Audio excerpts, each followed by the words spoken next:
তার জন্য সকলের পক্ষ থেকে আন্তরিক ধন্যবাদ দিয়ে আমার বক্তব্য আমি প্রথমেই শ্রদ্ধা করে স্মরণ করছি মহান স্বাধীনতা ও শহীদ রাষ্ট্রপতি জিয়া রহমান এবং মহান স্বাধীনতা যুদ্ধে যারা ৩ লক্ষ শহীদের রক্তের বিনিময় এবং ৩ লক্ষ মাহবুবের নিজের সম্পদের বিনিময়ে যে স্বাধীন হয়েছে সেই স্বাধীনতা করছি যারা এই বৈষম্য বিরোধী আন্দোলনে শহীদ হয়েছেন সকলকে। আমি বক্তব্য কিছু জিজ্ঞাসা করবো না, যেহেতু মাহবুব ভাই বক্তব্য দিবেন। আমি শুধু শিক্ষক কর্মচারীদের কিছু দাবি দেওয়া আছে। আমরা জানি যে আগামী জাতীয় সংসদ নির্বাচন হলে আমাদের বাংলাদেশ জাতীয়তাবাদী দল সরকার গঠন করবে।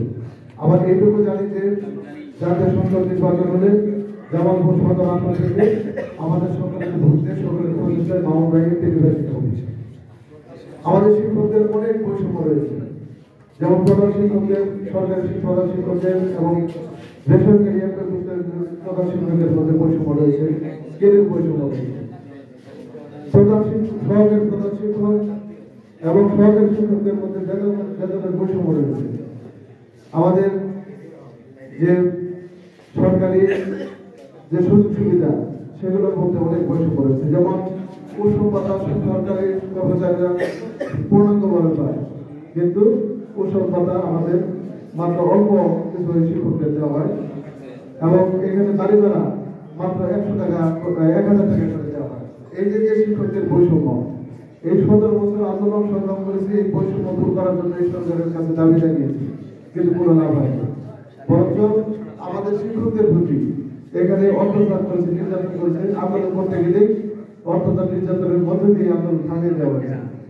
আজকের প্রধানমন্ত্রীকে আমি মাহমুদ ভাইকে অনুরোধ জানাতে চাই, এই যে শিক্ষক সমাজের মধ্যে যে বৈষম্য রয়েছে, আগামী জাতীয় সংসদ নির্বাচনের পর বিএনপি যখন ক্ষমতায় আসবে আপনি সেই ক্ষমতার অংশীদার হবেন, সেখানে গিয়ে আমাদের শিক্ষকের কথা মনে রাখতে হবে। শিক্ষকদের বৈষম্য দূর করার জন্য সরকারের কাছে দাবি জানিয়ে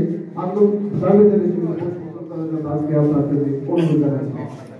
আমাদের শিক্ষক আপনারা যারা সামনে রয়েছেন, আমরা সরকার যেই আসন কেন, মন্ত্রী যিনি হন, প্রধানমন্ত্রী যিনি হন এবং সরকারে আমরা যারা সচিব, ডিসি, এসপি যারা হন, আমরা যে কেউ না কেউ আমাদের এই শিক্ষকদের কাছে শিক্ষা নিয়ে কিন্তু সেই পদে প্রতিষ্ঠিত হন, কিন্তু ওইখানে প্রতিষ্ঠিত হওয়ার পর আমাদের কথা ভুলে যান, আমরা আপনাদের মাধ্যমে যে কথাটা বলতে চাই, ভুলে গেলে চলবে না।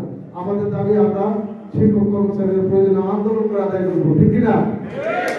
এই যে সরকার রয়েছে, এই অন্তর্বর্তীকালীন সরকার, আমি কেন্দ্রের যে আজকের জেলা কমিটির সভাপতি এবং সাধারণ সম্পাদক শিক্ষক কর্মচারী প্রচুর, আপনারা কেন্দ্রের সঙ্গে যোগাযোগ করেন। আমাদের দাবি এই সরকার সময় থাকাকালীন সময় যাতে আদায় করতে পারি, সেই জন্য কঠোর থেকে কঠোর আন্দোলন গড়ে তোলার জন্য ব্যবস্থা নেন।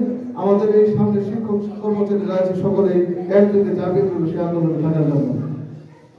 আমি আমার বক্তব্য না বাড়িয়ে আজকের এই অল্প সময়ের মধ্যে এতগুলো শিক্ষক কর্মচারী আমরা যারা উপস্থিত হয়েছি, প্রধান শিক্ষক যারা উপস্থিত হয়েছি, আপনারা অনেকেই বক্তব্য বলেছেন বৈষম্য হয়েছে।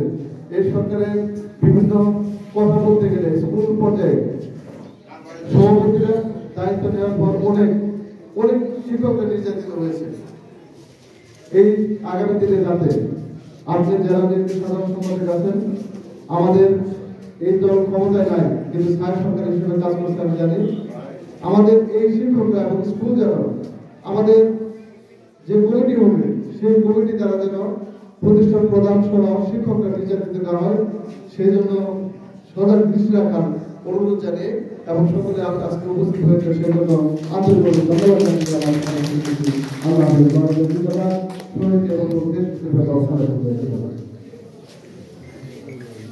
ধন্যবাদ।